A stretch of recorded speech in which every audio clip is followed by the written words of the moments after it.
In order for there to be a convention on any one subject, 34 states must apply. That's 2/3, okay?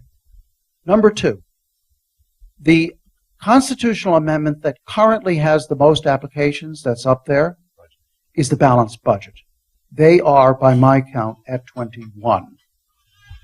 What the states that you heard me roll off, like Ohio, New Hampshire, Tennessee, Louisiana, Georgia, these were additions in just this past year, bringing us up to this level of 21. Okay. The 31 figure I gave you is the number of states currently participating in this planning group called the Assembly of State Legislatures. It used to be called the Mount Vernon Assembly, now called the Assembly of State Legislatures. Okay, so they have no official status. They are a planning group. You still need 34 to trigger a convention. 3 more states need to get on board for us to trigger this. No, there are 21 now for balanced budget. Okay, 21 for balanced budget. So you okay. need 13 more. 13 more. Now, what's interesting, though, is that most of those, or almost all of those that are left, are Republican-leaning states. In other words, we can trigger, we don't have to convince New York to agree to the convention, or California. If Montana gets on board, if Wyoming gets on board, if Arizona, Utah, none of these states is on board yet. Colorado is, by the way. So that could, that's doable. That could very well happen where we've got 34.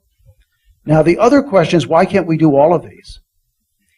If 34 states approve the Convention of States application, you betcha, all of them can be done. So when I used the word "or," I didn't mean "or" to the exclusion of. All right. If you have a convention under the Convention of States application, they can come out with 7 amendments.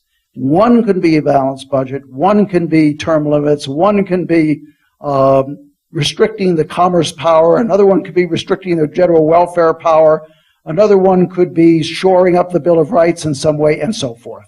Okay, you could do that. How much the convention does will be partly a function of the political makeup of the convention, obviously. And also keep in mind that anything the convention comes up with still has to be approved by 3/4 of the states. That is a formidable barrier. I think it is a barrier that can be surmounted by the balanced budget amendment. I'm not sure it could be surmounted by too many of the others. Yes? What is the timeline on that vote? Once 2/3 of the states approve it, then the 3/4 vote needs to happen. What is the timeline for that to happen? The exact, and again, I had to rush through this, obviously, because I didn't want to be talking all night, but the timeline is this. Once 34 states have applied, the applications, which are nothing but resolutions of the state legislature, the applications are sent to Congress. Okay? When there are 34 applications on a given topic, Congress has no choice. It must call the convention. And I believe that is enforceable judicially. I mean, having looked at the case law. So the convention must be called. Then each state sends its own representatives to the convention. Each state has 1 vote. The convention decides on its own procedures, decides on its own rules, elects its own officers, then sets down to business. And by the way, we've had many, many conventions in our history, about 35 by my count. Do they take a year and so or these two? procedures are well understood. They then go ahead and they decide whether to propose an amendment. Okay? So if they decide to propose an amendment, at that point, Congress must then make the following decision. Congress must say, do we want ratification to be by 3/4 of the states, state legislatures, or 3/4 of state conventions? Both methods have been used.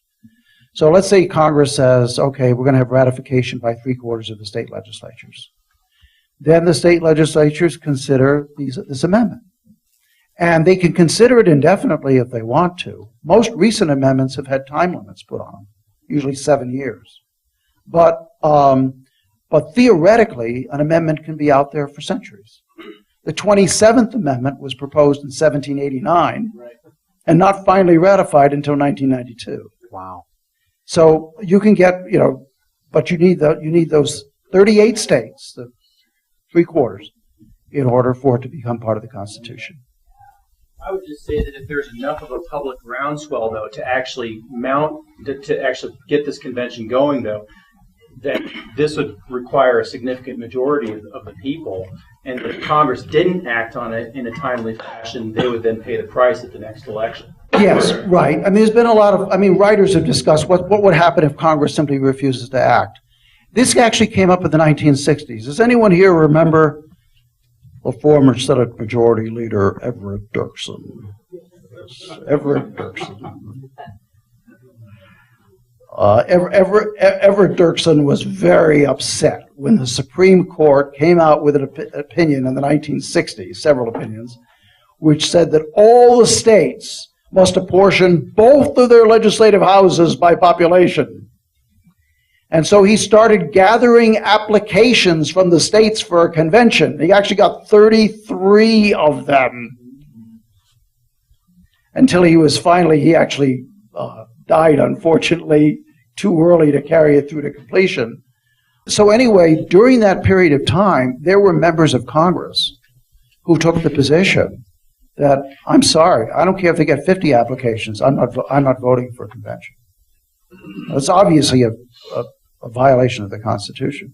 So the question arises, what happens? And that's part of the answer. These guys pay the price at the polls, but I think that there's a legal remedy as well.